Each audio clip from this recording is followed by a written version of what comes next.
Good morning from the darkness of Ohio. We are just waking up.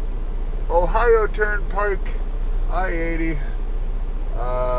Gosh, I don't even know what town this is. Who knows? Who cares? It is about 5:30 in the morning Eastern Time, which means it's about 4:30 in the morning for me, Central Time, because that's where I am. At least that's where my body clock is. That's not where I am. But we are just taking off, and shut down a little early yesterday. But oh man, did I need that. I was just not in it anymore. And for all of you new drivers, when you are feeling like that, you know, there's something to be said for being smart and knowing when you're not attentive enough and not alert enough and you're just too tired and you're not feeling well. And you're in driving rainstorms.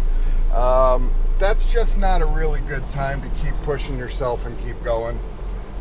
As much as your dispatchers might push and prod and try to guilt you into constantly moving like a robot, and you know, they pull all of this, well, other people do it, why can't you, and all of that kind of crap. You know, you gotta always remember you're the captain of the ship. If something happens, it's not your dispatcher's fault. They're not going to be the ones that have to take care of the ticket, or even worse, be responsible for the injury or death that is caused by the accident that you end up getting yourself into because you shouldn't be on the road. And so always take that to heart and keep that at the forefront of your brain. Everything you do in this truck, it is your responsibility. So I just went the wrong way, and that's all right. We will figure out our way out of here. And as usual, when you wake up early in a large congregation of trucks, whether it be a truck stop or a rest stop, you will have shit parked all over the place. So, all the folks coming in late playing Invent a Spot. And you can't blame them because, hey, we all have to shut down somewhere. And there's just not enough parking for us. And the farther you get east, the worse it gets. So apparently the Fed is starting to get involved and actually starting to plan and, I don't know, at least politically call for more parking. Who knows what'll come with that, whether it's just hot air or if something substantial or substantive will come out of it. Who knows? But in the meantime, all of us truck drivers, we just gotta shut her down wherever the hell we can, and hope that we're not in somebody's way. And if we are, be prepared to get up and move. So anyway, I thought I would take you along on this journey. Am I gonna clear him?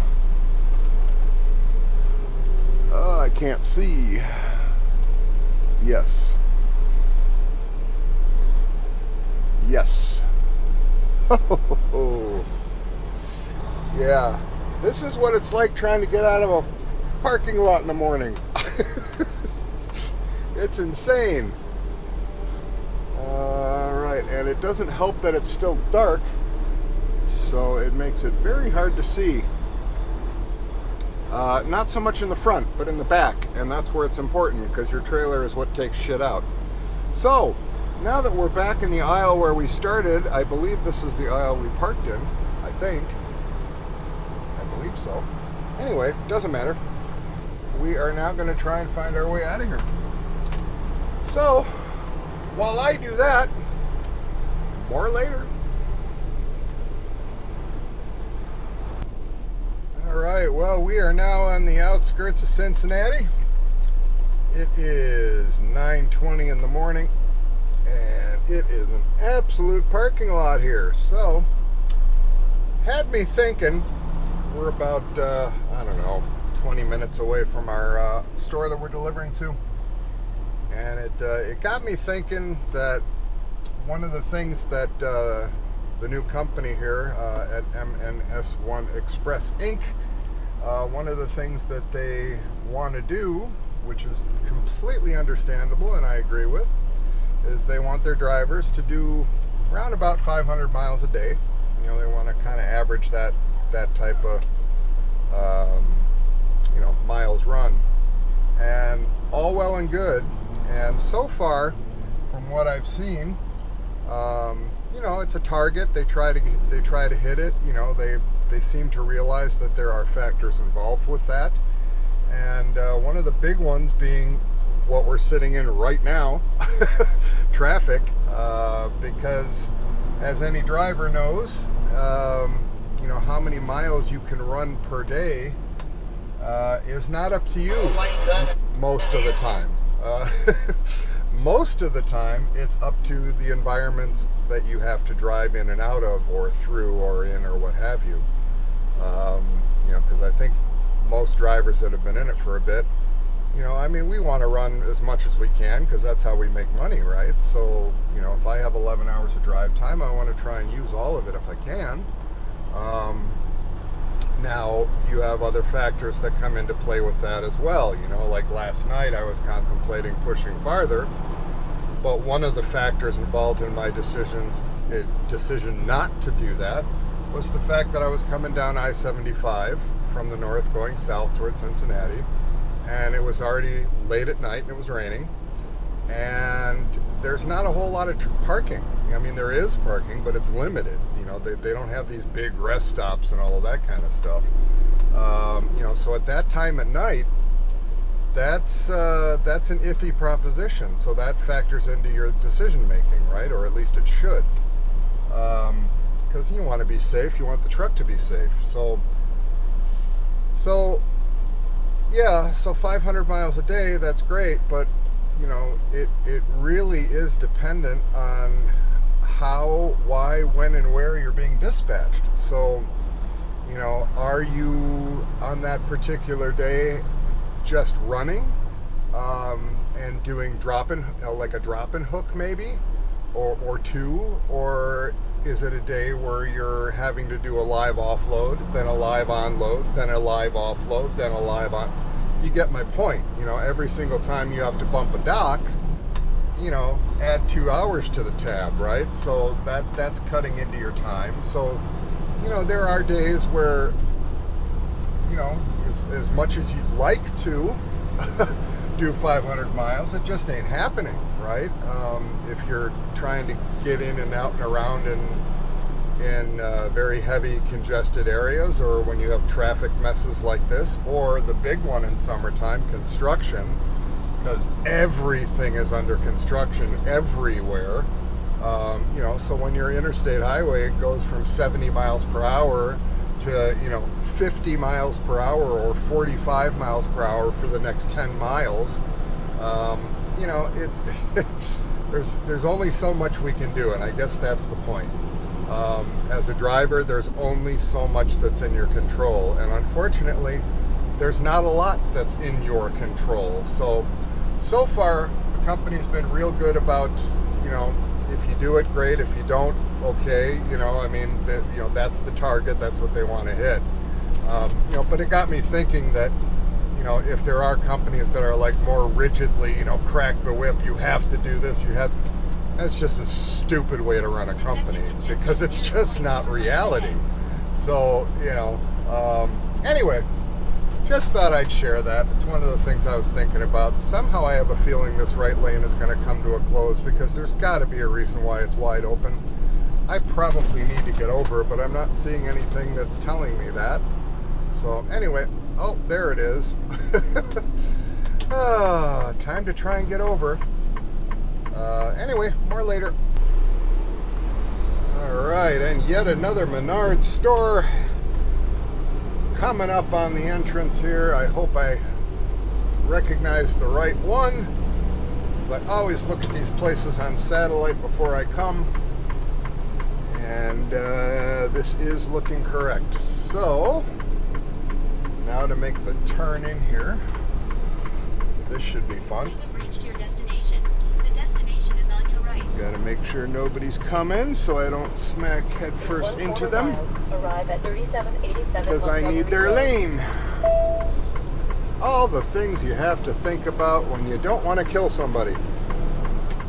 There we go. Caution, wide turns. They say that for a reason.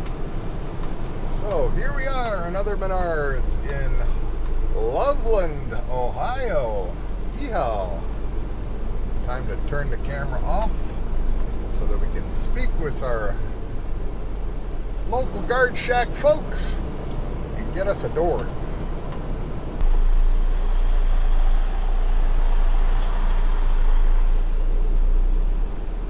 Alright, well, we talked to the extremely unfriendly gate guard. That's the first person at any Menards organization anywhere that I've ever dealt with that was about as grumpy can be. Holy cow. What a sour face. My God. It's like somebody just shot his dog. Anyway, guess which door? We're at Menards. Can you guess? Can you guess? Of course you can. It's door 7. It's always door 7. So let's do the old swing around here. Put her on the door. That is, if I can remember how to back up. We will see. And they've already got the door open. They're all eager to get me offloaded. How's that?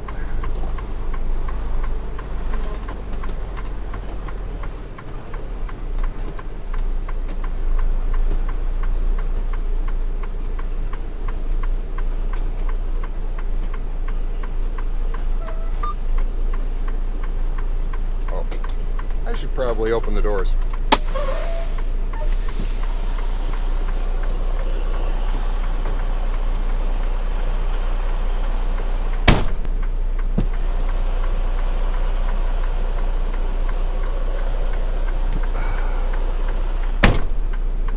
All right.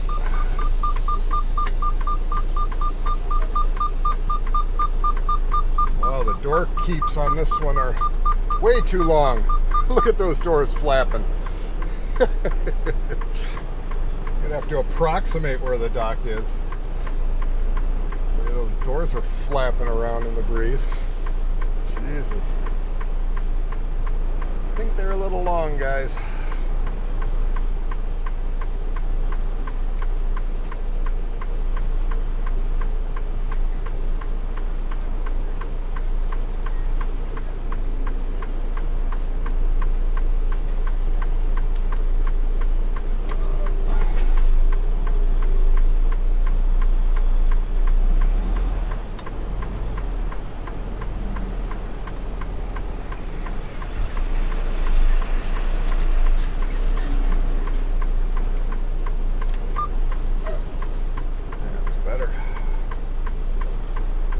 Sometimes it helps to go forward.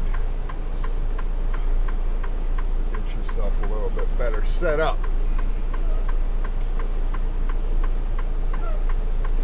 It looks like their ground painted lines are actually somewhat accurate on this dock. All right, let's follow those.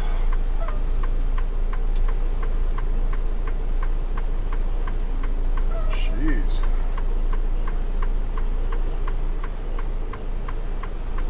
Squirrely dock. Jesus.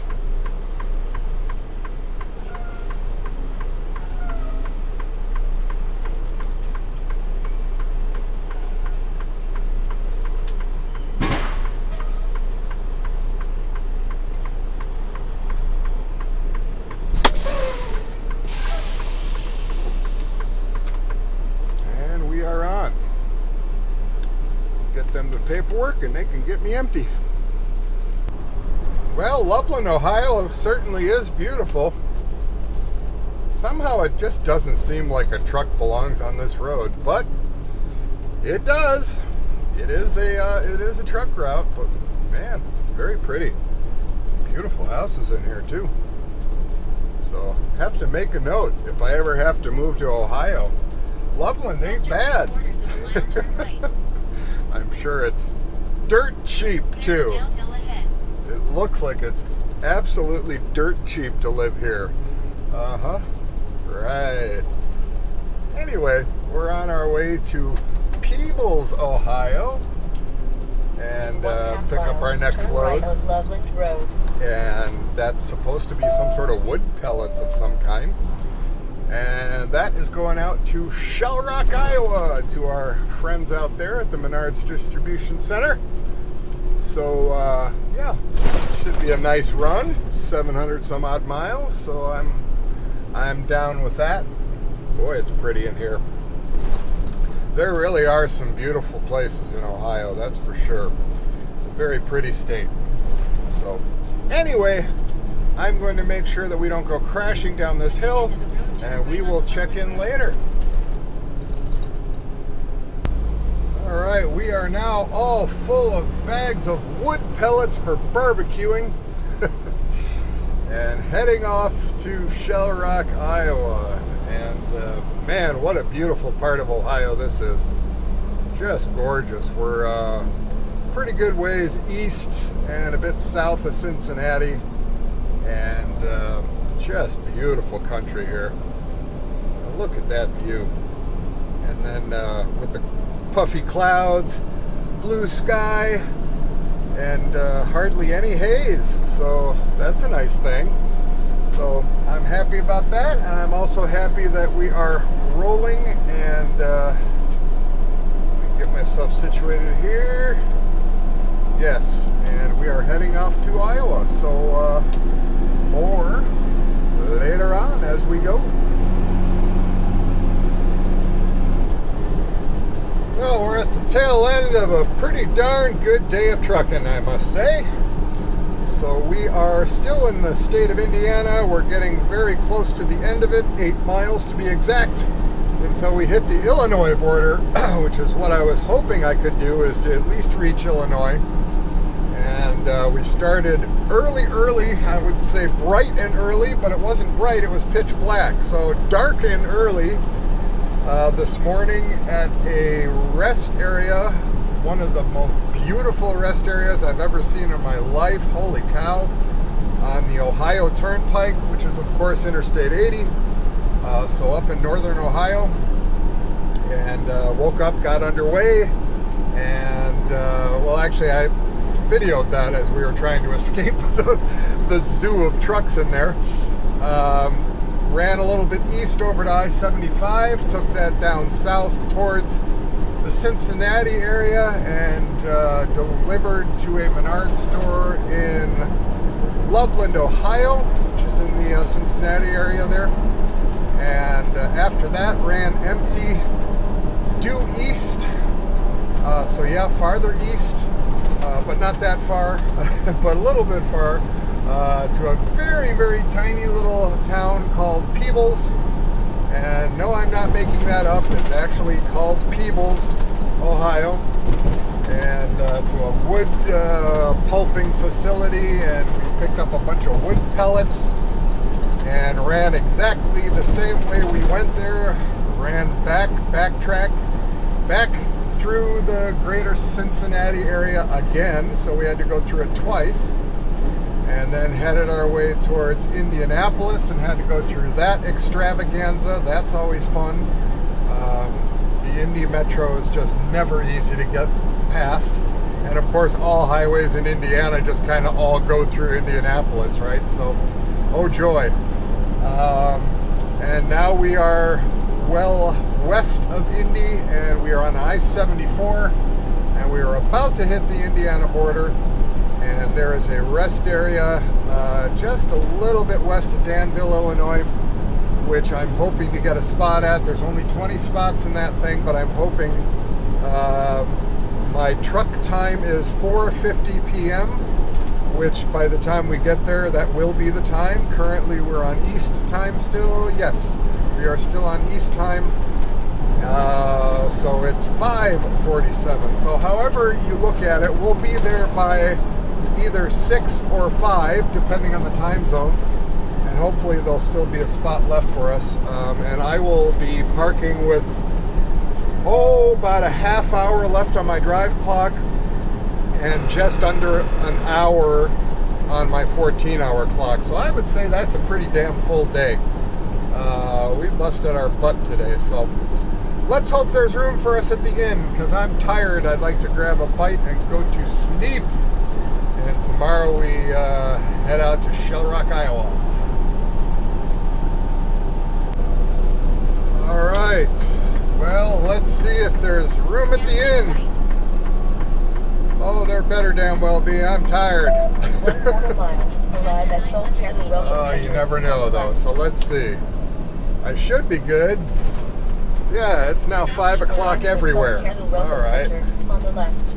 5 o'clock, I should have a space. Oh, I've been to this one before. Please drive to highlighted route. I've been here before. This one's bizarre, the way it turns in this way. All right. Well, let's see. What do we got? I'm feeling optimistic. And there better not be a damn bobtail hiding in here. There we go. I see a spot right here. Should I go to the back row? I'll go to the back row, because I think there's spaces over there. I want quiet. Oh, this guy's got a nice one right under the trees. Is it a reefer? No. Good. He's going to be my neighbor tonight. Or she. Cloud trucks. I am staying next to you. I don't see a reefer unit. Yay! And let's make sure we're somewhat straight here. Look out behind. Look out, folks. Truck backing up. Make sure this person has enough room to get out without taking my front end off. That looks about right. Oh my God, what a day. And for those of you who don't understand what the whole thing about clocks are, which is what I'm doing right now, going to post-trip.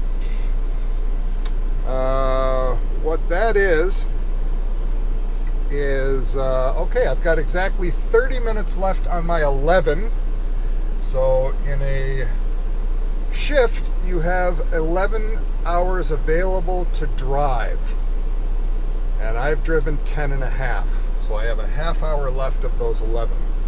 The other clock that's also running from the time you start your shift is your 14-hour duty clock. Means you have 14 hours of work, whether it's driving or on duty not driving, or being off duty. Makes no difference. You have 14 hours from when you start your clock to when you need to shut down, period. And I have 1 hour and 2 minutes left of that 14. So what does that mean? That means that I spent some time at a receiver getting offloaded, and then I spent some time at a shipper getting loaded. That's why it's not 10 and a half hours on my 11 and what would it be, 13 and a half on my 14. So yeah, that doesn't probably make a lot of sense to you, but that's okay. For truck drivers, it makes a lot of sense to us, and that's all that matters. So anyway, this is my hotel suite for the evening, and I am going to eat something and pass out. More tomorrow.